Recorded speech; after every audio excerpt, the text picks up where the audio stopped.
What's up, Love Tribe? It's DJ Val. What are your most favorite techniques for separating yourself from your version of God, your version of spirit, your version of love, your version of why you're here, of the creator, the universe, source? We all have techniques of separating, and we subconsciously do them. And we think that we're doing them in service of being alive and surviving and thriving on this little dirt rock, which is the most beautiful dirt rock in the galaxy, called Earth. I know that I have a few techniques that I use that I'm not exactly proud of, but I know that I do them. And I want to talk about, oh my God, I'm doing it again. Like, okay, this is the second time I cut the first take because I was yawning, and I'm like, oh my God, it's like 6:00 at night. This is my fourth podcast of the day. It seems like doing a podcast is so easy, but it's easy when you're talking to others. But when you're talking to yourself, it's kind of, you have a different level of energy than you need to do. Anywho, um, one of the biggest tenets that I support is having spirit and God at the center of our lives. And one of the biggest reasons I think that we can fall apart the way that I did and the way that I still do sometimes is by forgetting that God, here, we're going to go like this. For those of you guys who are listening to the podcast, you got to just see like a tiny little graphic. When spirit is at the middle of your life, not a separate bucket that you hook up on Sunday with, um, things go a lot smoother. And so I thought I'm going to do an episode of the 5 ways that we hijack our relationship or mess our relationship up with God. So, what happens when we mess up our relationship with spirit, with God? Well, all hell breaks loose. And the physical ramifications show up, whether it's through our money, whether it's through our relationships, whether it's through our physical body, whether it's through our time, whether it's through our job, whether it's through our mental state. There are all these little ramifications, as it were, of what happens when we don't put spirit in the middle. And so I thought it would be interesting to kind of share. So number one, if we don't have a code, if we do not create a code, I did an episode called Mr. Burrito Man, and this talks about our code for living. And I talk about it again. I know this is like super high tech. This tripod for God, there's 9 sub areas of living. If we don't have a code in each one of those areas, and when it comes time to make decisions, and if the code to me, the way that I choose my codes is spirit is in the middle, and I filter all the decisions that I make in my life through spirit. When I don't do that, 100% chance my ego is going to get in the way. My attitude is going to get in the way. My wishing to be belonging and perceived as cool is going to get in the way. And then the decision turns to shit. And so if I don't have a code that involves, I'm going to keep using the word God, so don't freak out. I swear I never used to say this word before a couple of years ago. So just substitute Frank if God doesn't feel good. I don't care. Just whatever your highest divine energetic source of existence is, use that. If that energy, that power, that essence is not in the middle of your decision-making process, there's a strong chance that you're going to go sideways at some point along your journey. And I've learned this again and again and again, and I've gotten like beaten down and all this. And no matter how much I think I know and how much I think I try to be the one in charge, every time I do that, I get the shit kicked out of me, you know? And so I find one of the best ways is to have a code for living. And that's something that I teach, and we'll talk about it in another episode. But it's really, really important to have your own code, your code of ethics, your honor code, your, I got this, and to share it with people that you care about and you trust. Number 2, one of the best ways to fuck up your relationship with God is to have your code and to ignore it. Mm-hmm. If you have this beautiful code that you've taken time to write out and share with your people, but then you're over here and you're just like, well, nobody's going to know if I just go over here and do this thing. Yeah, they are. Guess who they are? They are is you, and they are is spirit. And so if you ignore the code that you said yes to, you're going to have internal tumultuous bleh, and you're going to feel like shit about yourself. And nobody wants to do that, And it's important that you find who your tribe are or who your tribe is, who the members of your tribe are, and share your code with them. And I know you might just have a tribe of one, and you might just have a tribe of you because you're the only person you can trust. But do it, write it down, and share it. And I have some special trainings that, again, I will share with you because I really, really want you guys to feel supported and alive and like, yes, I've got my code and I'm going to live it and I believe in it and I can do it. And I know it's going to serve me and it's going to serve the big dream of our planet. So that's number 2. If you have a code and you don't do it, you ignore it. Number three, big, again, it constantly revolves back around our egos. If we are acting as though we know more than spirit, we meaning this like little dumb, dense version of human, and we think, oh, I've got this and I know what to do and I can do it without any help. And I got, blah, blah, blah, blah, blah. You're fucked. Okay. Spirit has always got a path for you that is bigger and greater than you will ever know and ever imagine. When you tap into your intuition, when you tap into that infinite wisdom, when you tap into the truth that is your essence, that is the created, the creator, the creation, you are going to have magic. When you tap into this external conversation that you think, well, because I have a CEO tag on me, or I'm a DJ, or I'm a this, or I'm a that, and you think you know what's up, done. You're screwed. Like you're already screwing yourself. And so one of the best ways that I've found and that I watch and I've researched and I watch thousands and millions of people use is tap into that inner voice, that intuition that is I wish I had a piece of thread here, your lifeline to spirit. And that's where you're going to get your truth and your answers. Okay. So get over yourself. You're awesome. I love you. And you've gotten yourself this far. Get yourself further by listening to spirit. Okay. So stop thinking that you know more than spirit and start feeling what spirit is trying to share with you and act upon those messages. And when you do that, and I'd be curious if anybody wants to share their stories, what happened when you said yes to those voices instead of the mind, this little thing up here.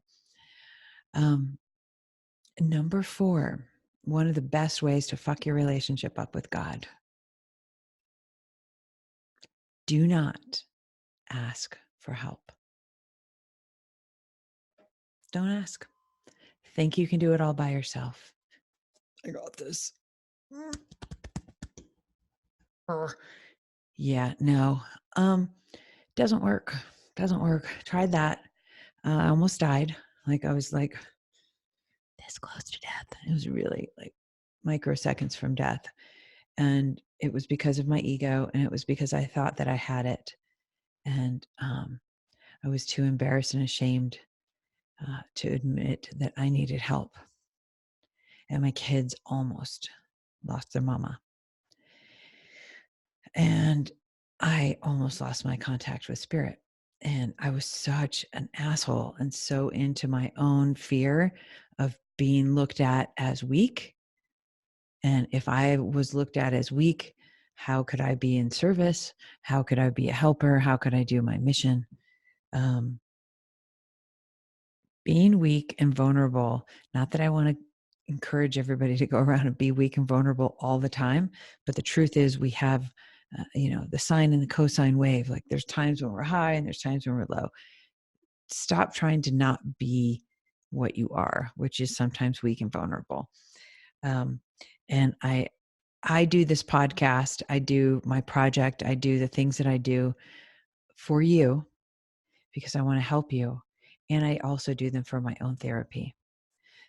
When I speak, when I get to interview people, when I get to, go deeper into the process of healing and go deeper into the process of love and recovery from any type of abuse, whether it's your own personal abuse or physical or sexual or mental abuse, whatever it is, I am doing this in service of y'all and for me too.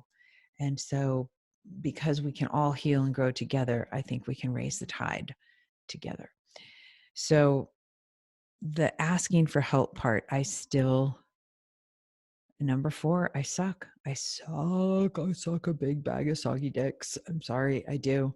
I don't love asking for help. I'm getting better at it. But I wouldn't consider myself an expert at asking for help. But I do know that when I do ask for help, I have never been refused. I have never been refused. I have never been looked at by anybody who I have asked for help with a sense of shame, with a sense of like, really, you're asking me for help? Every time I have reached out and said, please, I need help. I'm in trouble. I'm struggling. Whoever I've chosen, whether it was a stranger, whether it was a loved one, whether it was a friend, every single person has always said yes with love and with open arms, with this yummy, oh, come here, let me help you. Because I know how I would treat somebody who asked me for help. And so I would invite you this week to do an experiment and ask for help. Anything like, oh, I need some help putting groceries in my car, or I need help, I don't know, anything. I need help with like solving this problem with my child. The smaller the thing that you can do to get practice, when the big shit comes and really hits the fan, you're going to have that muscle. You're going to have a strong muscle, and it's going to be activated and ready to go when you really need like bigger amounts of help. And so my experiment, my offer to you this week is ask for help. Okay. Ask spirit, ask your friends, ask your loved ones, ask your beloved, ask your children, ask yourself, ask your guides. Just ask for help. Tiny bits. It doesn't have to be something big. It could be super simple. Like, hey, could you get me some milk? I need some milk. Could you go grab it at the store? Or, hey, I'm sitting here. Can you put some milk in my coffee? Hey, could you put the empty milk can away? Whatever the fuck it is, like ask for a little bit of help and get comfortable receiving a yes from people. It could save your life. And by you doing it, you could be the example that could save another life.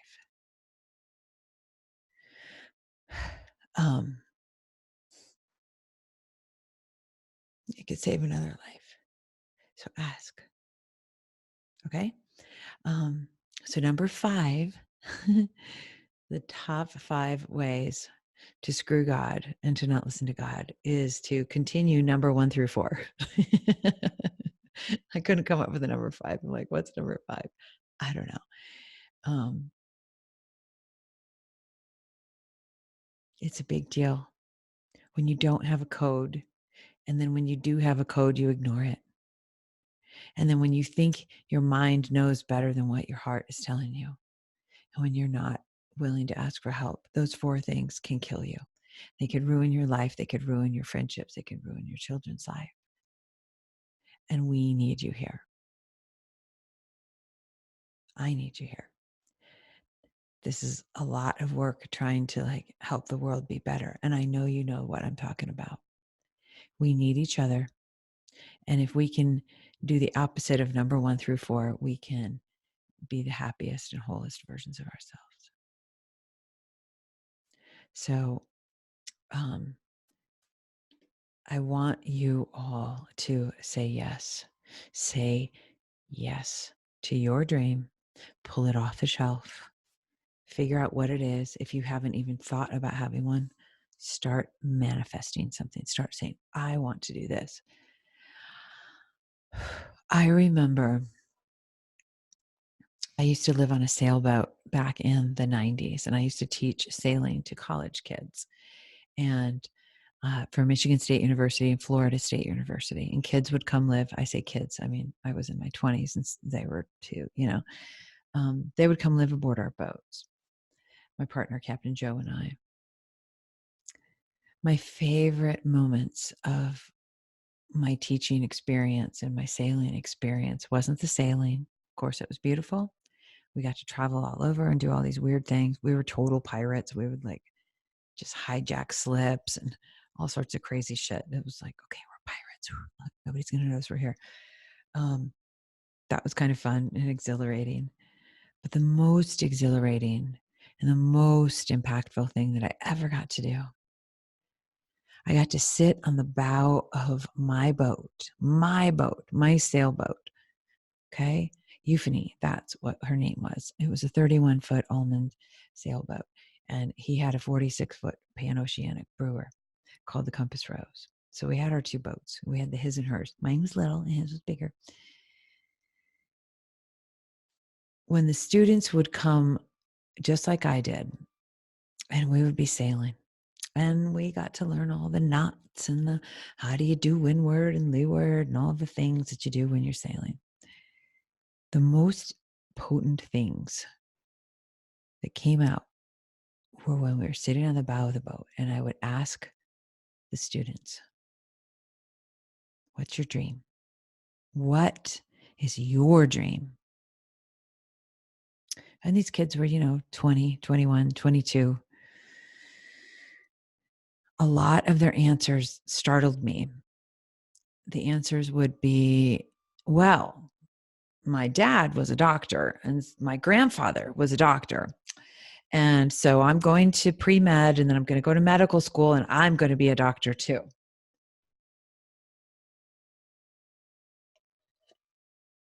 Well, I still pose the question. You didn't answer my question. What is your dream? Well, because my dad was a doctor and because da, da, da, and I continued to just nail it down. What is your dream? And most of the time the students would stop and they would pause and they looked at me and they're like, I never thought about it. Or I really want to go be a photographer like for National Geographic, but I don't know how to do that. And one of the most important things that I learned as a sailor and as a charter boat captain and as somebody who did the most unconventional thing ever, I learned if somebody is doing something that you think is your dream, go fucking ask them how they did it. Be their friend, be their apprentice, figure it out. If somebody else is doing it, that means you, my friend, can do it too. And so that was my answer to these kids and these students. And one of the coolest things that I always thought was like, wow, all I want to do is help people figure out what their dreams are and ask themselves questions about how to get closer to their dream and why it's important to them and how it's going to make a difference on the planet. Not what their dad did and their granddad did, and not what makes sense and what's going to give you a $32,000 a year income because you just spent this much money on college and blah, blah, blah, blah, blah. I'm just, no. I always knew that like my job, and this was back in the early 90s. This was when Tony Robbins was just coming up and doing his like infomercials. But I knew spiritually in my heart, my job is to help you remember what your big dream is and figure out how the fuck to make it happen. Okay. And so that's what we're up to. And so back to the theme of our podcast, which is how to fuck God, top 5 ways to mess up with God. if you're not listening, and if you're not willing to listen, you're going to be a little hamster on the habit trail and do something that someone else wants you to do for their dream. If you are listening and you are ready to take the next step for whatever it is that your life says, this is why you're here, do that and start thinking about, most importantly, not the thing that you're going to do, but how it's going to help you serve spirit and how it's going to help you serve the planet. Okay? When you are sitting on your deathbed, you're going to be looking up, you're going to be cruising, let's say, for example, that you're lucky enough that you didn't get smushed by, a tractor like a bug. Okay. Let's say that you lived a full life. And let's say you're sitting there in your bed and you're like, okay, what was important? What did I do? Who did I help? How did I matter? Who did I love? Answer those questions right now and start making your life around those answers. Okay. And so let's do it. We're going to have some fun. There's 10,000 ways to design your life, and there's 10,000 teachers that you can choose. And, I'm one of them. We're going to have some fun. I'm weird. I wear red glasses, but it doesn't matter what you do or who you do it with. What matters is that you do it for spirit, and you do it for your heart, and you do it for your mission. That's all. This is kind of I don't know. I'm not going to name the type of podcast it is. It's a little mushy and gushy, but it's real. And this is the why. This is why we're here. So stop getting in the way of quote unquote God, spirit, universe. Start getting on the path that you were designed to do. Because nobody, I repeat, nobody else but you is able to do it. Martha Graham, where's my Martha Graham quote? Oh, hold on.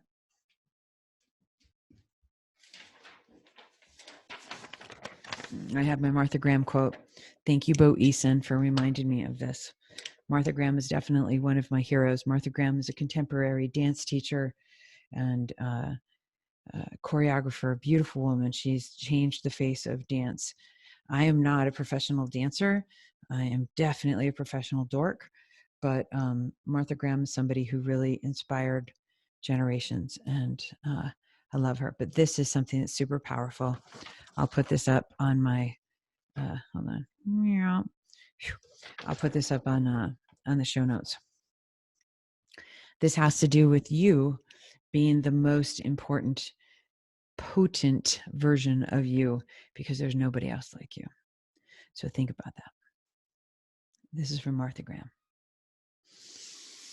There is a vitality, a life force, an energy, a quickening that is translated through you into action.